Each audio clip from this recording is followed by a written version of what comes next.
అందరూ నమస్తే. తెలంగాణ వచ్చినాక ఏమొచ్చింది? తెలంగాణ వస్తే ఎవరు బాగుపడ్డరు? తెలంగాణలో ఎవరు లబ్ధి పొందిండ్రు? తెలంగాణ రాకముందు వచ్చినాక తేడా ఏంది? ఎవ్వరి గురించి ఏమో మనకు సంబంధం లేదు కానీ రైతుల గురించి ఒక రిపోర్ట్ వచ్చింది. రైతుల బతుకులు ఎట్లా మారినాయి? తెలంగాణలో రైతుల పరిస్థితి అంతకుముందు ఏంది? ఇప్పుడేంది? అని national crime reports bureau NCRB report అంటారు. అది 2023 వరకు ఉన్న రిపోర్టు రిలీజ్ చేసింది ఆ సంస్థ. వాళ్ళు ఇచ్చిన రిపోర్ట్ చూస్తే తెలంగాణ రాకముందు ఉన్న పరిస్థితి, తెలంగాణ వచ్చిన తర్వాత ఉన్న సిచ్యువేషన్ ఏంది, తెలంగాణ వచ్చిన తర్వాత మన రైతుల ఆత్మహత్యలు ఎట్లా తగ్గినాయి, అసలు మనం ఒకప్పుడు మహారాష్ట్రతో పోటీ పడుతుంటివి. మహారాష్ట్ర ఫస్ట్ ప్లేస్ దేశంలో, Maharashtra first place, Andhra Pradesh second place, లేకపోతే ఆంధ్రప్రదేశ్ ఫస్ట్ ప్లేస్, తెలంగాణలో సెకండ్ ప్లేస్. ఆంధ్రప్రదేశ్ అంటే ఆంధ్రప్రదేశ్లో మన తెలంగాణలో ఎక్కువ ఆత్మహత్యలు జరిగేది. మన దగ్గర పంట పండిద్దామంటే నీళ్ళు లేవు, అప్పు చేస్తే ఇంట్లో పిల్ల పెళ్ళికో పిల్లాని పెళ్ళికో అప్పు చేస్తే కట్టడానికి పైసలు లేవు, తీర్చడానికి మార్గం లేదు. ఇట్లా చాలా సమస్యలతోనే రైతులు ఆత్మహత్యలు చేసుకునేవాళ్ళు. పొలం ఉన్న రైతులు ఆత్మహత్యలు చేసుకునేవాళ్ళు, కౌలు రైతులు ఆత్మహత్య చేసుకునేవాళ్ళు.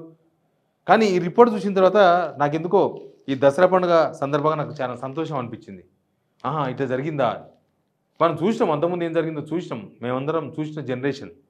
కానీ ఇప్పుడు చూసిన జనరేషన్ అవన్నీ తెలియకపోవచ్చు. కానీ ఈ క్రైమ్ బ్యూరో రిపోర్ట్స్ చూస్తే వాళ్ళకు కూడా అర్థమవుతుంది, ముఖ్యంగా రైతులకు అర్థమవుతుంది. రైతుల బతుకుల్లో ఏం చేంజ్ వచ్చింది తెలంగాణ వచ్చినాక, మన తెలంగాణ మనం సాధించినాక ఏం చేసినాం మనమని అన్ని విషయాలు చెప్తాం. ఈ వీడియో ప్రతి రైతుకు చేరే విధంగా షేర్ చేయండి, సబ్స్క్రైబ్ కూడా చేయండి. నా దగ్గర కొన్ని ఫిగర్స్ ఉన్నాయి. ఇక్కడ 10 ఏళ్లలో రైతులు, కౌలుదారులు, రైతు కూలీల ఆత్మహత్యలు ఇట్లా ఉన్నాయి. తెలంగాణలో ఎవరెవరు ఎంతమంది ఆత్మహత్యలు చేస్తున్నారు, సొంత భూమి ఉన్న వాళ్ళు ఎట్లా ఆత్మహత్యలు చేస్తున్నారు. అప్పుడు కౌలు రైతు, వ్యవసాయ కూలీ, లేకపోతే 100 ఎకరాల ఆసామి, పెద్ద డిఫరెన్స్ ఏం లేదు తెలంగాణలో. నేను చాలాసార్లు చెప్తూ ఉంటా, పెద్ద రైతులు, ఆసాములు అనుకునే రైతులు వచ్చి సెక్యూరిటీ గార్డ్గా పనిచేసేవాళ్ళు. మా జిల్లా వాళ్ళైతే ఎస్పెషల్గా వచ్చి మనకు ఇక్కడ కాటేదాన్ ఇండస్ట్రియల్ ఏరియాలో మొత్తం మా మామనాడు జిల్లా వాళ్ళే. అక్కడ మొత్తం బిస్కెట్ ఫ్యాక్టరీలు, రకరకాల ప్లాస్టిక్ ఫ్యాక్టరీలు ఉంటాయి, అక్కడ పనిచేసేవాళ్ళు మా వాళ్ళు. పోతే ముంబై పోయేవాళ్ళు, ఇక్కడ కరీంనగర్ అయ్యే వాళ్ళంతా దుబాయ్ పోయేవాళ్ళు, ఇట్లా రకరకాలుగా పోయేవాళ్ళు. రైతు అంటే ఇంక అంతే, పెళ్ళి కాదు. 2014 ముందు సిచ్యువేషన్ నేను చెప్తున్నా. ఎందుకంటే వాళ్ళు ఎట్లా అప్లపాలై ఉంటారు, వాళ్ళకి ఎంత భూమి ఉన్నా పంట పండదు, నీళ్ళు లేవు. వాళ్ళు అప్లపాలైన రైతులు, చిన్న రైతులు ఆత్మహత్యలు చేసుకునే వాళ్ళు. పెద్ద రైతు ఏమో ఆత్మగౌరవం చంపుకొని వచ్చి ఏదో చిన్న జాబులు చేసుకునే వాళ్ళు, ఇండస్ట్రీస్లో పనిచేసేవాళ్ళు హైదరాబాద్లో. ఇదే జరిగేది. కానీ ఇక్కడ ఈ రిపోర్ట్ చూసిన తర్వాత మనం ఎంత బెటర్ అయినామో మనకు అర్థమైంది. 14 నుంచి 23 తెలంగాణ మనకు 2014 జూన్ 2 వచ్చింది. తెలంగాణ 1347 మంది చచ్చిపోయారు ఆ సంవత్సరం. దేశవ్యాప్తంగా 12,360 దేశవ్యాప్తంగా గుర్తుపెట్టుకోండి. ఎందుకంటే ఎక్కువ రైతులు ఆత్మహత్యలు చేసుకునేది మహారాష్ట్రలో, తర్వాత మన దగ్గర ఉంటుండే. అప్పుడు 1347 మంది ఆత్మహత్యలు చేసుకున్నారు. 2015లో 1400 మంది పెరిగిర్రు. అప్పుడే తెలంగాణ వచ్చింది. 12,602 మంది దేశవ్యాప్తంగా. 2016లో 645. ఇక్కడ మాత్రం ఫిగర్ ఏం తగ్గలే, అంతే ఉంది. దగ్గర దాదాపు 1300 మంది తగ్గిరు దేశవ్యాప్తంగా. 2017లో 851, కొంచెం పెరిగింది, ఇక్కడ తగ్గింది కొంచెం. 2018లో 908, 2019లో 499, 2020 471, 2021 359, తర్వాత 2021 359, 2022 178, 2023 56 మంది ఆత్మహత్య చేసుకున్నారు రైతులు. ఎక్కడ 1447, ఎక్కడ 56? అసలు దేశవ్యాప్తంగా చూడండి, 12,360 నుంచి 10,786. అంటే ఇక్కడ వచ్చినంత చేంజ్ ఇక్కడ కనబడలేదు దేశవ్యాప్తంగా. ఇప్పటికీ మహారాష్ట్రనే ఫస్ట్ ప్లేస్ ఉంది. విదర్భ, తెలంగాణ దేశంలో రైతులు ఎక్కడ ఆత్మహత్య చేసుకుంటారంటే విదర్భ, తర్వాత విదర్భ అంటే మహారాష్ట్ర, విదర్భ, తెలంగాణ. ఉమ్మడి ఆంధ్రప్రదేశ్లో కూడా ఆత్మహత్యలు ఎక్కడ జరుగుతాయంటే విదర్భ, తెలంగాణ. అప్పుడు తెలంగాణ రాష్ట్రం కాదు, అయినా సరే ఆత్మహత్యలు అంటే తెలంగాణ గుర్తుకొచ్చేది, రైతుల ఆత్మహత్యలు. అట్లాంటిది డబల్ డిజిట్ పడిపోయినాం, 4 డిజిట్ నుంచి డబల్ డిజిట్. 2023, 2024, 2025 ఏమైందో తర్వాత రిపోర్ట్లు వస్తుంది. ఇక్కడ వస్తే సొంత భూమి ఉన్న రైతు 809 మంది ఆత్మహత్య చేసుకున్నారు, సొంత భూమి ఉన్న వాళ్ళు. తర్వాత 2015లో 1209 మంది ఆత్మహత్య చేసుకున్నారు, 16లో 490, 17లో 676, 2018 720. ఇక్కడ చూసినా కాళేశ్వరం వచ్చిన తర్వాత ఆత్మహత్యలు తగ్గినాయి. రైతుకు ఒక భరోసా వచ్చింది, ఏంటంటే పంటలు పండుతాయి, మనం పొలం మీద అప్పు చేసిన తీరుతుంది, మనం హాస్పిటల్కి డబ్బులు ఖర్చు పెట్టుకున్నా మనకు పొలం తీస్తుంది, మన పిల్లలకు పెళ్ళిళ్ళు, ఆడపిల్లలకు పెళ్ళిళ్ళు చేసినా ఖర్చులు వెళ్తాయి, అప్పు తీరుతుంది. బ్యాంకులో లోన్లు తీసుకున్నా అప్పు తీరుతుంది అనే ధీమా ఎప్పుడు వచ్చిందంటే కటాఫ్ కనిపిస్తుంది. ఇక్కడ ఎవరో చెప్పింది ఏం కాదు. ఇక్కడ ఇది ఒకవేళ బీఆర్ఎస్లు కనుక ఈ రిపోర్టు కనుక చెప్పుకుంటే అది అతిశయోక్తి అవుతుంది. అంటే బీఆర్ఎస్లు కాబట్టి చెప్పుకున్న రాజకీయం ఏమో అనుకుంటాం మనం. కానీ ఇది ఎన్సీఆర్బీ ఇచ్చిన రిపోర్ట్, ఇది national crime bureau reports bureau. వీళ్ళు దేశవ్యాప్తంగా ఇచ్చారు, అన్ని రాష్ట్రాల్లో ఏమవుతుంది, తెలంగాణలో ఏమైంది, మొత్తం రిపోర్ట్ ఇచ్చారు వీళ్ళు. అంత రిపోర్ట్ చూస్తే మనకి ఇది కనిపిస్తుంది. ఇక్కడ చూడండి, మనకు 2018లో కాళేశ్వరం వచ్చింది. 2018లో కాళేశ్వరం వచ్చింది. 908 నుంచి డైరెక్ట్ 499 పడిపోయింది. కానీ 499 నుంచి ఎప్పుడూ పెరగలే, అదే హైయెస్ట్. ఇక్కడ చూస్తే దేశంలో 720 నుంచి భూమి ఉన్న వాళ్ళలో 720 మంది రైతులు 2018లో ఆత్మహత్య చేసుకుంటే 2019 373 సగానికి పడిపోయింది. అక్కడి నుంచి ఎక్కడ పెరగలే, మొత్తం తగ్గింది. ఇక్కడ మొత్తం 48 మెంబర్స్ చచ్చిపోయారు 2023లో. కౌలు రైతులు చూడండి, అసలు 2014 ఉమ్మడి ఆంధ్రప్రదేశ్లో కౌలు రైతులు కౌలుకి ఇవ్వడం అంటే ఇక పొలం చేయలేని సిచ్యువేషన్లో కౌలుకి ఇచ్చేస్తుంటారు రైతులు. కౌలు చేసే వాళ్ళతో ఏం వస్తుంది ఏం రాదో మనం ఎట్లా చేస్తలేము, కౌలుకి ఇద్దాం. ఆయన ఏమి ఇస్తాడో, ఎకరాకు 1000 ఇస్తాడా, 500 ఇస్తాడా, పండమన్నాకి ఇస్తాడు.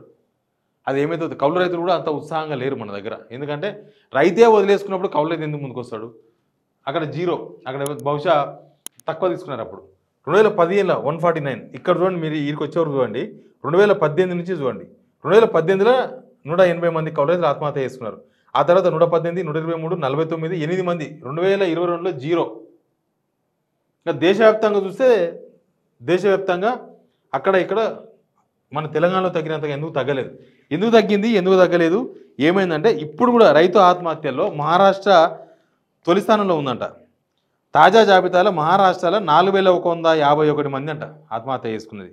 కర్ణాటకలో 2423, మన పక్కన కాంగ్రెస్ గవర్నమెంట్ ఉంది. ఆంధ్రప్రదేశ్లో 925, తొలి 3 స్థానాల్లో ఉన్నాయి. మొత్తం అన్నదాతల బలన్మరణాలు, ఆత్మహత్యలు ఈ 3 రాష్ట్రాల వాటా 69%. దేశంలో జరిగిన ఆత్మహత్యలు 70% ఈ 3 రాష్ట్రాల్లో చచ్చిపోయారు. మొత్తం 17 రాష్ట్రాలు, 5 కేంద్రపాలిత రాష్ట్రాల్లో రైతన్నులు ఆత్మహత్యకు పాల్గొంటే అందులో తొలి 10 స్థానాలను ఇచ్చిన రాష్ట్రాలు, కేంద్రపాలిత ప్రాంతాల్లో 10,297. మన దగ్గర ఉంది కదా ఫిగర్, అదే ఇది.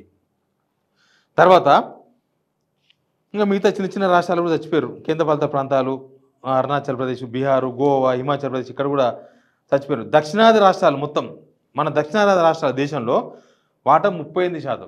38%లో మన వాటా ఎంత అంటే మొత్తం దేశవ్యాప్తంగా 2003లో జరిగిన మొత్తం ఆత్మహత్యలు 2003లో గురించి చెప్తున్నాడు.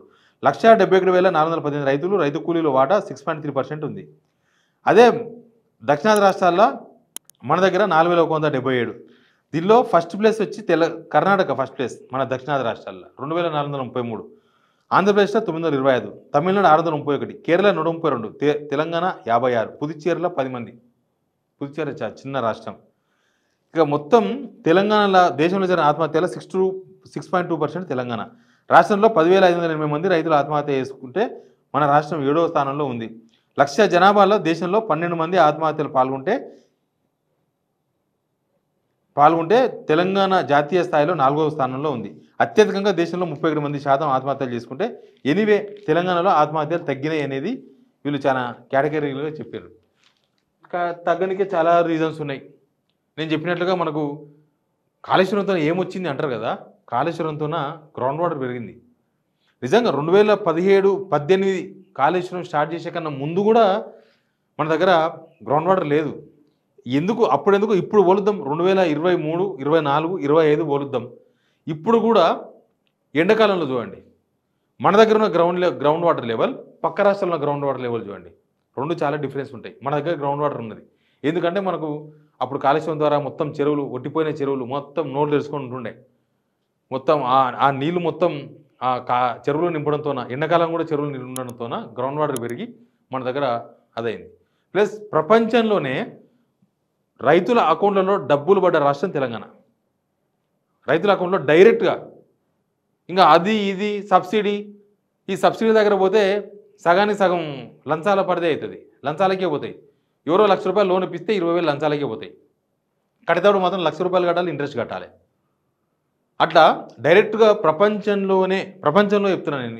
ఇది దేశవ్యాప్తంగా ఉన్న చాలామంది రైతు సంఘాల వాళ్ళు చెప్తారు, రైతుల అకౌంట్లో డైరెక్ట్ డబ్బులు పడ్డ రాష్ట్రం తెలంగాణనే. రైతు బంధు రూపంలో పడ్డాయి. డబ్బులు కొంటే ధాన్యం కొంటే డబ్బులు బ్యాంకుల్లో పడ్డాయి. తర్వాత ఇప్పుడు రైతు భరోసా అడపదడప వస్తుంది. రైతుల ఆత్మహత్యలు పెరగకుండా చూసుకోవాల్సిన బాధ్యత ఈ ప్రభుత్వాన్ని. అది కంటిన్యూషన్ కావాలి. ఇక్కడ 56 మంది ఉన్నారు. 56 నుంచి అవసరమైతే 10 పడిపోవాలి, 5 పడిపోవాలి. అవసరమైతే రైతుల ఆత్మహత్యలు లేని తెలంగాణ కావాలి మనకు. అంతేగాని ఒక్క డాబులు మాట్లాడుకోనికే, గొప్పలు మాట్లాడుకోనికే, దానికోసం కాదు. తెలంగాణలో మళ్ళీ కరెంటు లేని రోజులు రావద్దు. కరెంటు లేని రోజులు వస్తున్నాయి. రాత్రి కూడా రైతులు పోతే పురుగు పూసి కరిచి చచ్చిపోతారు. మనం చూస్తూనే ఉన్నాం. ట్రాన్స్ఫార్మర్లకు మళ్ళీ ఏలాడబడుతున్నారు. అట్లాంటి సిచ్యువేషన్ రాకూడదు. ఈ ప్రభుత్వం ఆ లెగసీని కంటిన్యూ చేయాలి. ప్రభుత్వాలు మారవచ్చు కానీ తెలంగాణలో సమస్యలు కంటిన్యూ కాకూడదు. లాస్ట్ 2014 నుంచి 2023 వరకు ఎట్లయితే ఆత్మహత్యలు తక్కువ వచ్చినాయో అది కంటిన్యూ కావాలని కోరుకుందాం. మన తెలంగాణలో మన రైతు బతుకుతే మనం అందరం బతుకుతాం కాబట్టి. కానీ ఈ ప్రభుత్వం వచ్చిన తర్వాత ఇప్పటికీ 600 మంది రైతులు ఆత్మహత్య చేస్తున్నారు. ఈ సంవత్సరం వచ్చిన తర్వాత, ఈ సంవత్సరం అని కాదు, ఈ 21 మంత్స్లో. అది నెక్స్ట్ క్రైమ్ బ్యూరో రిపోర్ట్లో వస్తుంది.